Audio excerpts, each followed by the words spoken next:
There are many ways to describe a Category 5 hurricane: a monster, an apocalypse, a titan, along with so many other terms.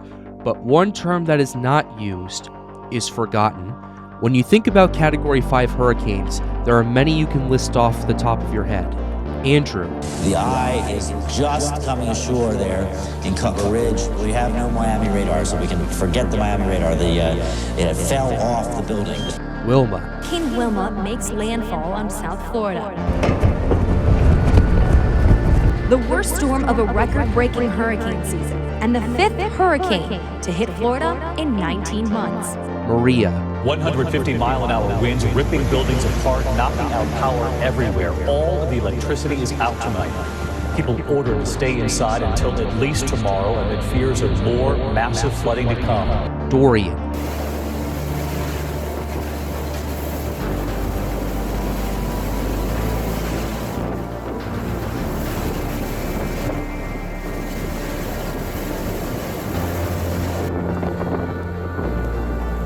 Milton. Breaking news, Hurricane Milton has made landfall, and it has made a dent. Look at this. We're taking a live look now at Tropicana Field. The roof ripped right off of the stadium there. And so many others.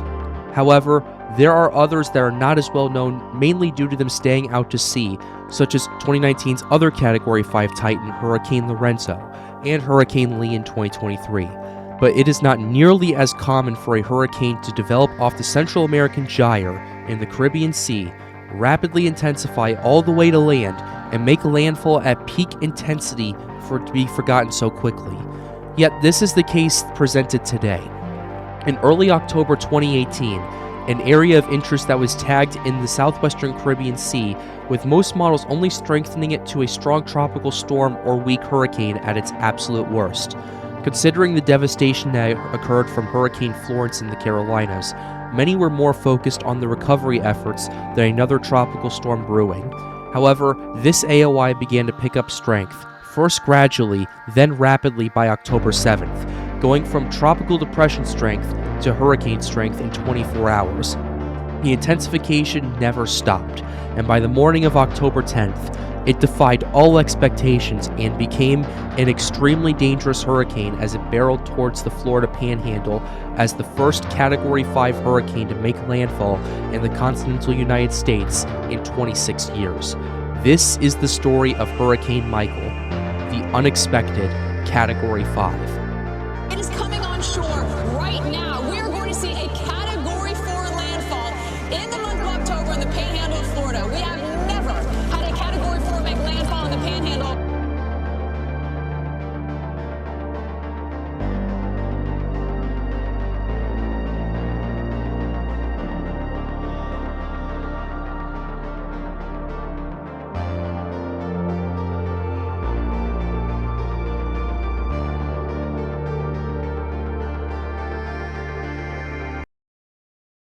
The Central American Gyre is a very large and very broad area of low pressure that forms around Central America during the rainy season. This formation typically begins in May and lasts until November, timing up with hurricane season across both the Atlantic and Eastern Pacific basins. The gyre produces significant convection across Central America, but more importantly spreads into the Western Caribbean Sea and Eastern Pacific Ocean. Because of how broad the low pressure system is, sometimes a particularly concentrated area of convection can detach from the influence of the gyre and create its own source of rotation and its own low pressure system. This is where Michael's story starts. After several days of concentrated convection, in the early hours of October 2nd, 2018, an area of interest was designated by the National Hurricane Center over the southwestern Caribbean Sea. This was due to the convection successfully detaching from the gyre and now had its own source of rotation, and while somewhat broad, it was a decent start for a developing tropical cyclone. However, confidence in development was low, as the system was in unfavorable conditions, with stronger wind shear and dry air inhibiting anything further from occurring. The thunderstorms also lacked organization, and while an AOI was necessary, it was going to take some time to get its act together. The low remained mostly stationary off the coast of Nicaragua for the next few days, as the AOI shifted into the northwest Caribbean Sea. The odds for development began to go up. but very gradually, increasing to a 30% chance of formation at 8 p.m. on October 2nd. Conditions remained hostile for development, although they were forecast to gradually get better over the next few days. As the low hugged the Central American coast, the AOI shifted further to the west, with a potential impact for the Yucatan Peninsula now on the table. Development chances remained low throughout October 3rd and the morning of October 4th, but by mid-morning, convection began to fire off the eastern side of the low, and it was enough to warrant an increase in development chances to 40% at 2 p.m. on the 4th. From this point on, things began to quickly escalate as conditions began to improve much earlier than anticipated, and organization began to take shape. By the end of the day, there was enough consistent convection to warrant a 60% chance of development in the next 7 days. Throughout the day on October 5th, the AOI began to rapidly consolidate and the odds for development began to increase dramatically, going up to 80% in the next 7 days and 50% in the next 48 hours. But even then, there was a lot of uncertainty about the intensity of this system. Most of the models forecasted the system to remain a tropical storm due to its close proximity to the coast and the lingering wind shear that was expected to increase by October 8th. Some models were a bit more aggressive given the quick consolidation, and believed a run for hurricane strength was possible before the forecasted shear arrived. But the idea of anything stronger than a Category 1 storm was outlandish at the time. That was about to change. Early on October 6th, a vorticity center, or a maximum area of rotation that had been moving across the eastern Pacific, merged with the Central American Gyre. This is pretty typical. It can happen from time to time as smaller areas of rotation can be absorbed into larger ones. However, when you add a developing tropical cyclone to the equation, it can cause unexpected consequences. Because of this merging between the Gyre and vorticity center, the tropical system that had been hugging the coast of Honduras and Nicaragua relocated its center about 70 miles to the northwest, further away from the coast and deeper into the extremely warm waters of the Caribbean. This relocation allowed for more convection to fire off, and by the afternoon of October 6th, the NHC designated the area of interest Potential Tropical Cyclone 14. A potential tropical cyclone is a system that hasn't quite developed a closed low-pressure system, but due to the potential land impacts, the NHC designates it as a PTC so it can issue watches and warnings as necessary. PTC-14 was expected to make a close pass to the Yucatan Peninsula, and because the convection was lopsided to the east of the center, tropical storm conditions were expected for western Cuba. As such, tropical storm watches were issued for the Yucatan, and warnings were issued for western Cuba. PTC-14 only had winds of 30 miles per hour at the time, but it was expected to reach tropical storm status by the time it began to move through the Yucatan Strait into the Gulf of Mexico. The initial peak intensity set by the NHC was a strong tropical storm with winds of 70 miles per hour, but because the peak was over water, hurricane strength was possible. PTC-14 continued to organize, although somewhat modestly, taking its time for the low pressure to close itself off and for the convection to consolidate around the center, becoming Tropical Depression 14 in the early hours of October 7th. At this point, tropical storm warnings were issued for the Yucatan Peninsula, and areas across the Gulf Coast were beginning to watch this system closely. While it was only forecasted to strengthen to Category 1 intensity, there was some concern it could overperform expectations, as a disturbing trend began to emerge over the last couple of years regarding tropical cyclones. Before, it was thought that if the system did overperform its intensity, if it made landfall in the Gulf region, it would weaken up to landfall either due to shear or dry air. Hurricane Hermine in 2016 was the first time the trend had been bucked, but it was only a Category 1 hurricane with winds of 80 miles per hour, so no one took notice. That was until Hurricane Harvey in 2017, which rapidly intensified all the way to landfall in Rockport, Texas, becoming the first major hurricane to make landfall in the continental United States since Hurricane Wilma in 2005, and the first Category 4 hurricane since Hurricane Charlie in 2004.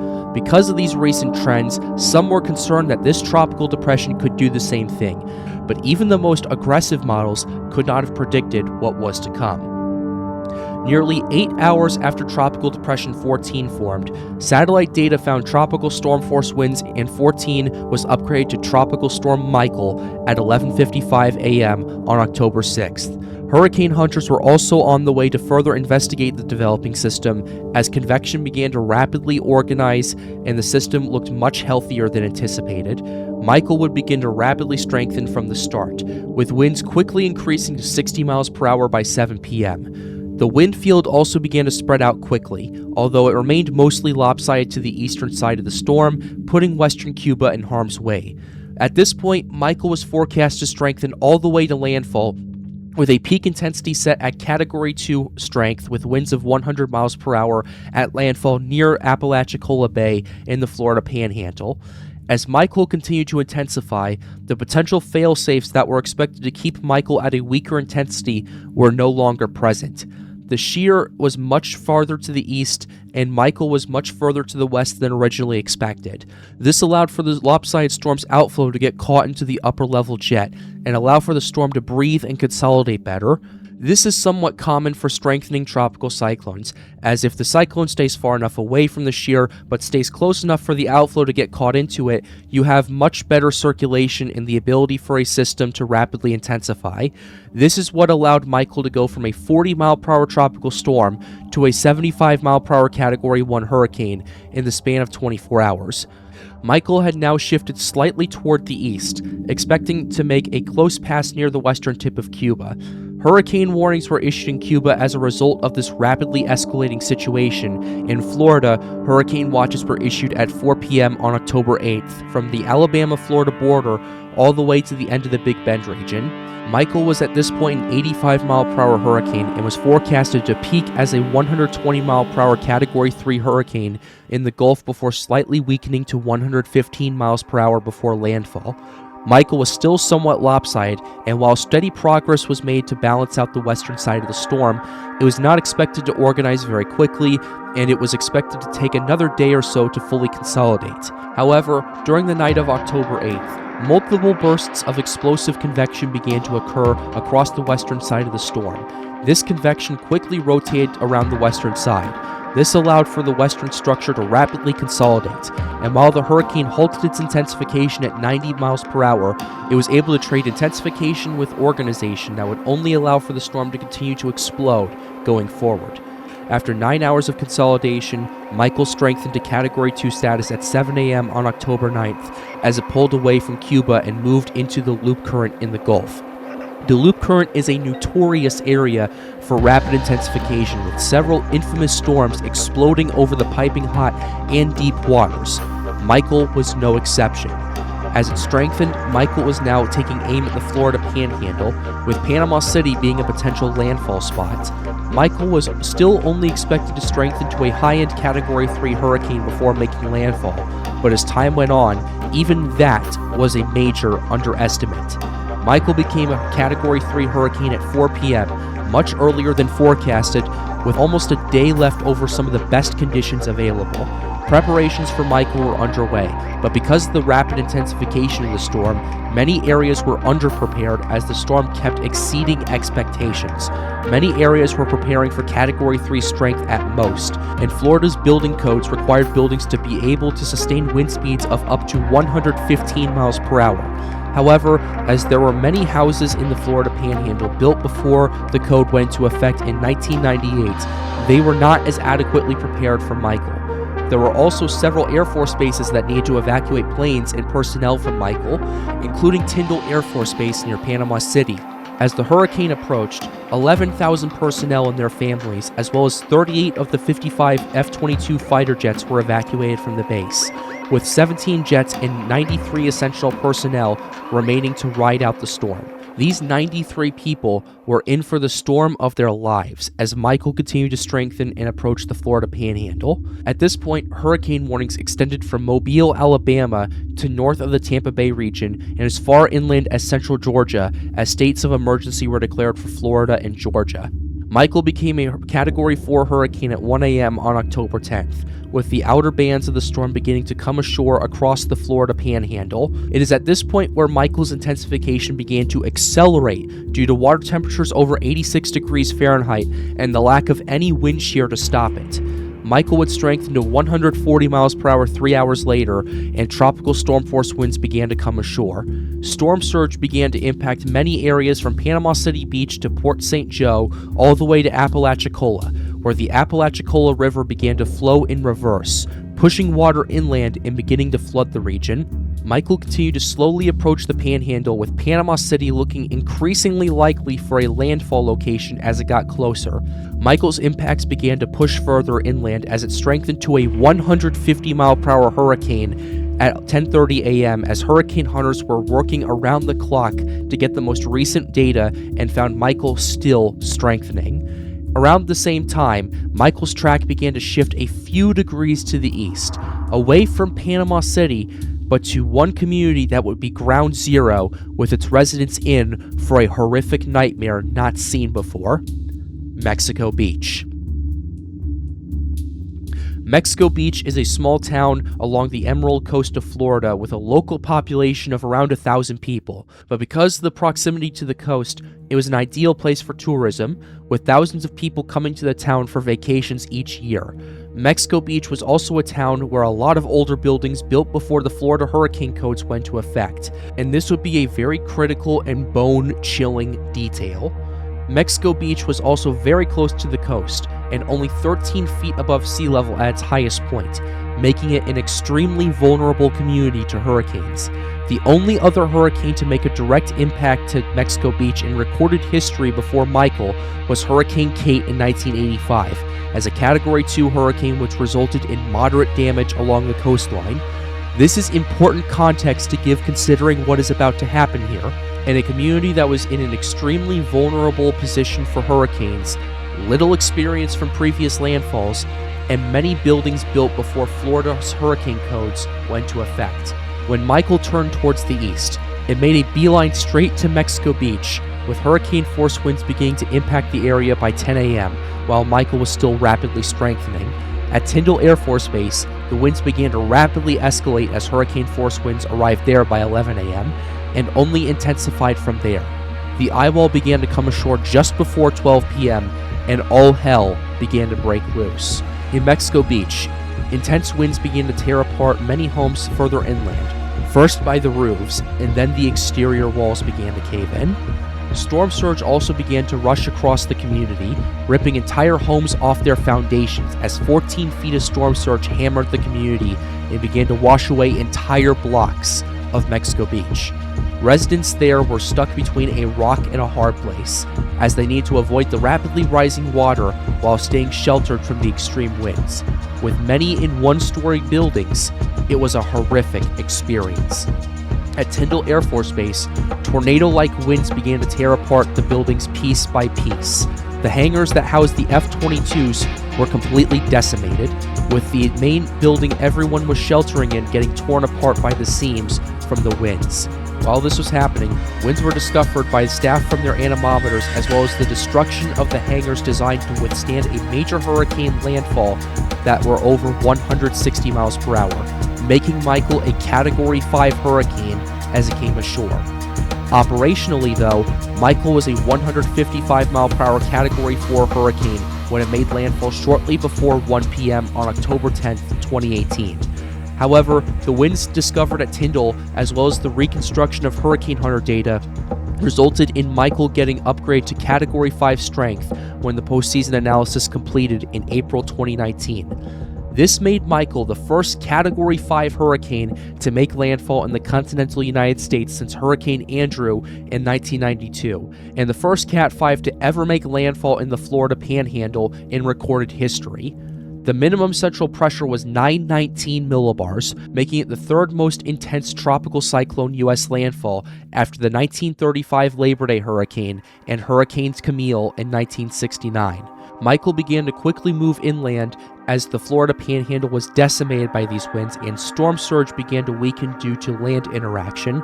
but because of Michael's faster motion and brown ocean effect from the storm surge, it initially weakened slowly. By the time it entered Georgia, it was still a major hurricane, becoming the first major hurricane to directly impact the state since 1898. As Michael pushed further inland, it began to rapidly weaken, down to Category 1 strength by 8 p.m. Eastern Daylight Time, and to tropical storm strength 6 hours later. Michael then began to transition to an extratropical cyclone as it moved through the Carolinas before moving back out to sea near Virginia Beach at 11 p.m. on October 11th. Michael would dissipate on October 16th over the Atlantic Ocean, leaving behind nothing short of absolute hell. The damage to the Florida Panhandle was apocalyptic in every conceivable way. Mexico Beach was wiped out by Michael, with it considered ground zero due to its landfall location. Many homes were swept off their foundations either due to storm surge or the extreme winds. An interesting tidbit is the more modern and well-built homes fared much better against Michael than the older homes and buildings, a telling difference the Florida building codes made for structures. It was reported that about 285 people decided to ride out the storm, though this tally is disputed and many residents would not have access to food, water, and electricity in Mexico Beach for months. As a result, many people left Mexico Beach, dropping the population from 1,000 people to around 700 in the direct aftermath of Michael. However, the community was rebuilt and the population recovered by 2024, showing how resilient Mexico Beach was.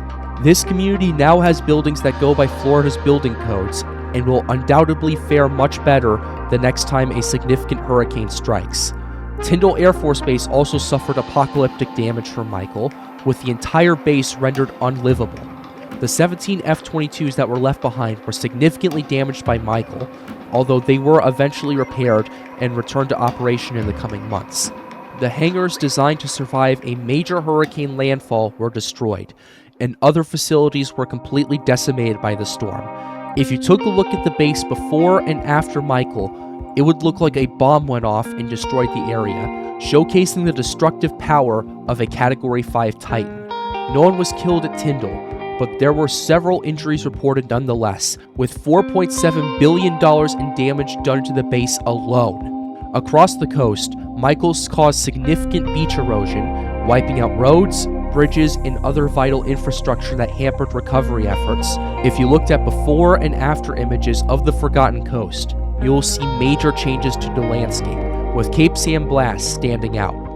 A narrow strip of land and a road on it were completely changed into it becoming part of the bay, with an island on the northern side of the new opening. The coast is also significantly more inland than it was before, showcasing Michael's extreme storm surge across the region. In Georgia, extreme winds caught much of the southern part of the state off guard and resulted in significant damage to the crops in the region.